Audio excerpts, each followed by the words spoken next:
Japan நாட்டு விஞ்ஞானிகள் அவங்க பண்ண ஒரு ஆய்வில் நம்ம மில்கி வே கேலக்சிக்கு நடுவில் இருக்கிற சூப்பர் மேசிவ் பிளாக் ஹோலை வேகமாக நெருங்குதும் இன்னும் முன்னாடி கணிச்ச தூரத்தை விட குறைவான தூரத்தில் தான் அது இருக்குன்னு கணிச்சிருக்காங்க. இதனால் பூமிக்கு எந்த ஒரு ஆபத்தும் இல்லை. ஃபாதர் ஆஃப் ரேடியோ ஆஸ்ட்ரானமி இன்னும் சொல்லப்படுற கார்ல் ஜென்ஸ்கி 1931 நம்ம மில்கி வே கேலக்சிக்கு மையத்தில் இருந்து ஒரு ரேடியோ சிக்னல் வர்றதை கண்டுபிடிச்சாங்க.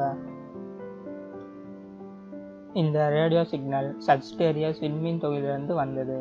இந்த ரேடியோ சிக்னல் வேவ் வர்ற இடத்த சஜிட்டேரியஸ் ஏன்னு பெயர் வச்சாங்க. இந்த ரேடியோ வேவ் சிக்னலில் பல வித்தியாசமான நிலைகள் இருக்கிறதாகவும் இந்த நிலைகள்லேயே பிரகாசமாக வர்ற நிலைக்கு சஜிட்டேரியஸ் ஏ ஸ்டார்னு 1982 விஞ்ஞானிகள் பெயர் வச்சாங்க. இந்த சஜிட்டேரியஸ் ஏ ஸ்டார் நிலை ரெய்னார்ட் கென்சல் என்பவர் 2002 ஆராய்ச்சி பண்ண தொடங்கினாங்க.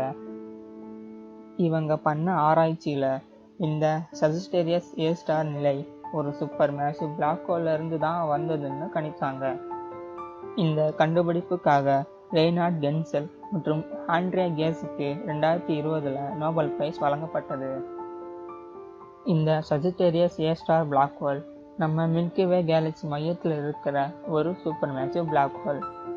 இது நம்ம சூரியனை விட 2 லட்சம் மடங்கு எடை அதிகம் உடையது. 1985 நம்ம சூரிய குடும்பம் சஜிட்டேரியஸ் ஏ ஸ்டார்ல இருந்து சுமார் 27,700 ஒளியாண்டு தூரத்தில் இருக்குன்னு கணிக்கப்பட்டது. இந்த தூரத்தை திரும்ப ஆய்வு செஞ்ச ஜப்பான் நாட்டு விஞ்ஞானிகள் நம்ம சூரிய குடும்பம் சஜிட்டேரியஸ் ஏ ஸ்டார்ல இருந்து 25,800 ஒளியாண்டு தூரத்தில் தான் அது இருக்குன்னு கணிக்கப்பட்டது. இந்த கணிப்பும்படி சூரிய குடும்பம் நொடிக்கு சுமார் 227 கிலோமீட்டர் வேகத்தில் சஜிட்டேரியஸ் ஏ ஸ்டாரை சுற்றி வருதுன்னு கணிச்சாங்க. 1985 கணிக்கப்பட்ட வேகத்தை விட நொடிக்கு சுமார் 7 கிலோமீட்டர் அதிகம். மில்கி வே கேலக்சிக்கு உள்ளதான் நம்ம சூரிய குடும்பம் இருக்கு. ஸோ மில்கி வே கேலக்சிக்கு வெளியே இருந்து பார்க்காம நம்ம சூரிய குடும்பத்தின் வேகத்தை அளக்கிறது அவ்வளோ ஈஸி இல்லை. இருந்தாலும் வேகத்தை அளக்க பல வழிகள் கண்டுபிடிச்சிருக்காங்க விஞ்ஞானிகள். அதுக்கு மில்கி வே கேலக்சி மையத்துக்கும் சூரிய குடும்பத்துக்கும் நடுவில் இருக்கிற பொருளோட வேகத்தை கணிச்சு ஒரு வெலாசிட்டி மேப்பை உருவாக்குவாங்க.